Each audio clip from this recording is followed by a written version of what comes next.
رجال يتفوقون على الآلة، يخوضون غمار الحرب دون هوادة، فالوطن ورايته أسمى غاية. جاهزون، متأهبون، وفي السماء يتسيدون.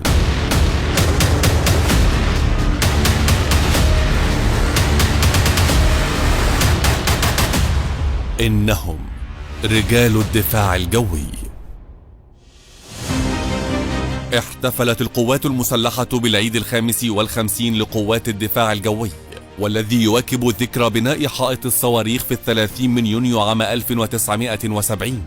وبهذه المناسبة عقد الفريق ياسر كمال الطودي قائد قوات الدفاع الجوي مؤتمرا صحفيا وجه خلاله التحية والتقدير والاعتزاز لأبطال قوات الدفاع الجوي الذين قدموا أرواحهم وجسدوا أروع البطولات والتضحيات حتى تظل راية الوطن عالية خفاقة. لقد سطر رجال الدفاع الجوي بأحرف من نور صفحات مضيئة في تاريخ العسكرية المصرية بالإعلان عن اكتمال بناء حائط الصواريخ على امتداد جبهة قناة السويس. فخلال الأسبوع الأخير من شهر يونيو عام 1970 انطلقت صواريخ الدفاع الجوي لتفاجئ أحدث مقاتلات العدو والتي تهاوت على جبهة القتال، وهو ما أطلق عليه أسبوع تساقط الفانتوم.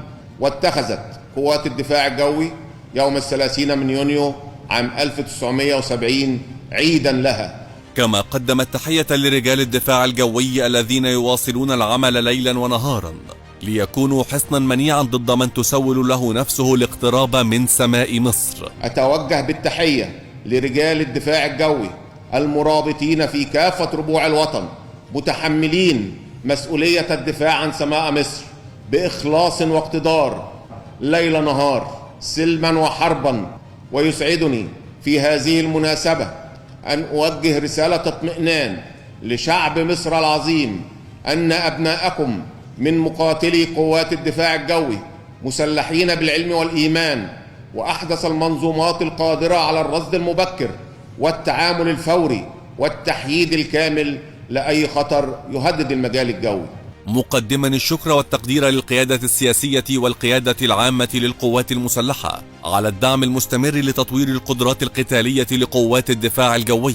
أن نظل دوما جنودا أوفياء حافظين العهد مستمرين في التطوير والتحديث وزيادة القدرات القتالية لنحفظ للأمة هيبتها ولسماء مصر قدسيتها.